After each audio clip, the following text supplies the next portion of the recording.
Everyone's all together because we are going to tackle some design dilemmas, and we've got like the brain trust in here today. So let's ask them some questions. I want to start with designing a space. When you're designing a space, are you going for trendy? Are you going for timeless? What is more important? What would you say, Farah? I would say timeless. That way you're not spending an absorbent amount of money refreshing your space. But if you want the best of both worlds, do timeless on the big pieces and then add the trends with the accessories. Yes, I love that. And I could see that in some of your art pieces and your DIYs. Maybe you want to be a little trendy, but you want it to be something that you're going to be able to change and it's not going to be a big deal. Exactly. And honestly, trendy means something different to everyone. What's trending for the masses might not be something that you like, but it might be trending in your culture. It might be trending back home. So you really have to just choose what works for you in your space. I love that. Yeah, make it your thing.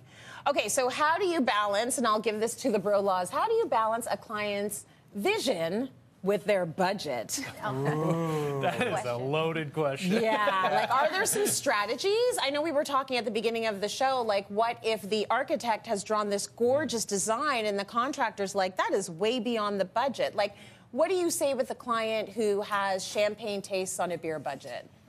I mean, you can get creative, but also sometimes we'll phase projects out too. So not to think that you have to do everything all in one shot. Yes. If you got to do all of your bathrooms, maybe let's do one at a time to be able to spread that budget out as you can. Yeah. But there's also a large variety of materials you can work with. So there are price gaps and differences that you can use to balance that. You just have to be careful that you're not using something too cheap that then they're going to end up having to pay for again, right? So from a contractor's perspective, I'm just always honest and upfront about where we should spend the money, and here you can maybe save a little bit. I love that. You don't want a false economy and then you're buying 5 of the thing you could have bought one good one of. Yes. Yeah. Right? Yes, I think start that conversation early. Yes. Make sure that everyone's well aware of what the budget is for the project so that you don't run into this down the road. Absolutely. Oh, I love that. And remember, back in the day, people were not just renovating their whole house. Yes. That is very new, and that is very much social media and the media making people believe that everything has to be renovated immediately.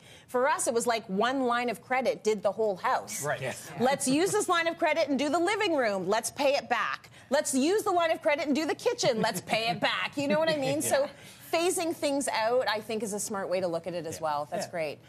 Let's talk a little bit pros and cons. The pros and cons of DIY approaches in home projects versus hiring professionals. How do you gauge?